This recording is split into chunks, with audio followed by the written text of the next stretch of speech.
الحمد لله رب العالمين. الحمد لله قدم من شاء بفضله وأخر من شاء بعدله، لا يعترض عليه ذو عقل بعقله ولا يسأله مخلوق عن علة فعله. هو الكريم الوهاب، هازم الأحزاب ومنشئ السحاب ومنزل الكتاب ومسبب الأسباب وخالق الناس من تراب. من اهتدى به ما ضل، ومن اتقاه ما زل، ومن اعتز به ما ذل، ومن طلب غناه ما قل. له الكبرياء والجبروت عز وجل، تم كماله وحسن جماله وتقدس جلاله وكرمت أفعاله وأصابت أقواله. اطلع فستر، وعلم فغفر، وحلم بعد أن قدر، وذكر من ذكر، وزاد من شكر، وقسم ظهر كل من تجبر وكفر. نحمده على حزن الأمر وسهله، ونحمده كما حمد نفسه وكما حمده الحامدون من جميع خلقه، ونستعينه استعانة من فوض أمره إليه، ونستغفره استغفار مقر بذنبه معترفا بخطيئته.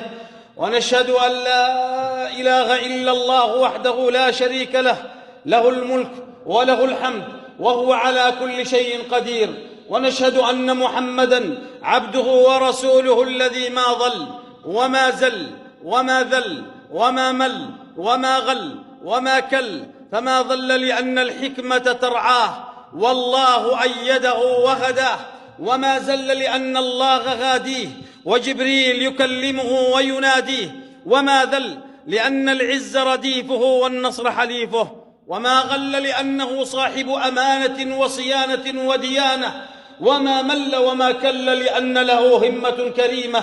سيدي أبا القاسم يا رسول الله، أنت الذي من نورك البدر اكتسى والشمس مشرقة بنور بهاك، أنت الذي لما رفعت إلى السماء بك قد سمت وتزينت لسراك، أنت الذي ناداك ربك مرحبا ولقد دعاك لقربه وهداك، فخفضت دين الشرك يا علم الهدى ورفعت دينك فاستقام علاك.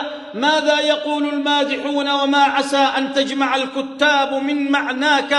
صلى عليك الله يا علم الهدى، ما هبت النسائم وما ناحت على الأيك الحمائم. أما بعد، فيا إخوة الإيمان والعقيدة، أوصيكم ونفسي أولا بتقوى الله تعالى وطاعته، إنها وصية الله لنا، ولقد وصينا الذين أوتوا الكتاب من قبلكم وإياكم أن اتقوا الله. يا أيها الذين آمنوا اتقوا الله وقولوا قولا سديدا يصلح لكم أعمالكم ويغفر لكم ذنوبكم، ومن يطع الله ورسوله فقد فاز فوزا عظيما.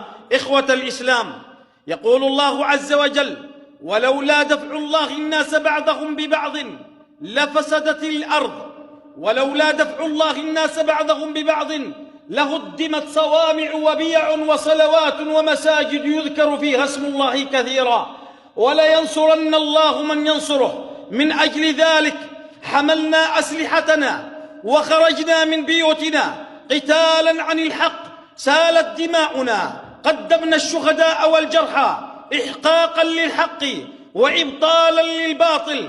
فقتالنا من أجل الدين والعقيدة، من أجل السنة المطهرة، من أجل الحرية والكرامة، من أجل الوحدة والائتلاف، من أجل العلم والتنوير، من أجل الجمهورية والوحدة.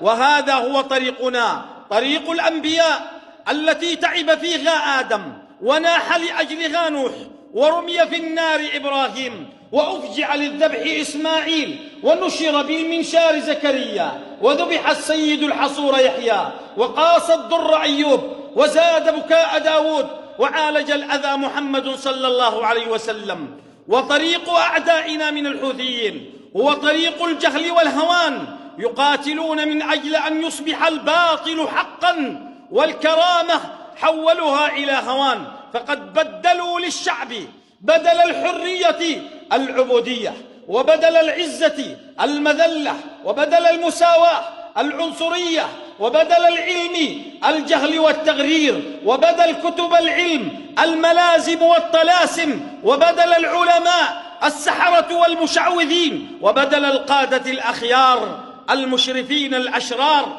وهذا هو طريق الطغاة.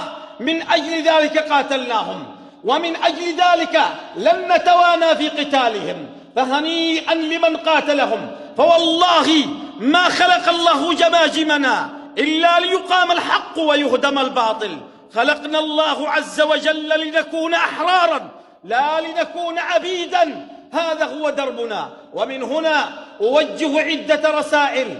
الرسالة الأولى تحية إجلال وإكبار إلى كل أبطال الجيش الوطني والمقاومة الشعبية، إلى رجال القبائل، إلى كل من يقاتل الحوثيين في ربوع اليمن. أقول لكم أيها الأبطال يا قرة العين وتاج الرأس،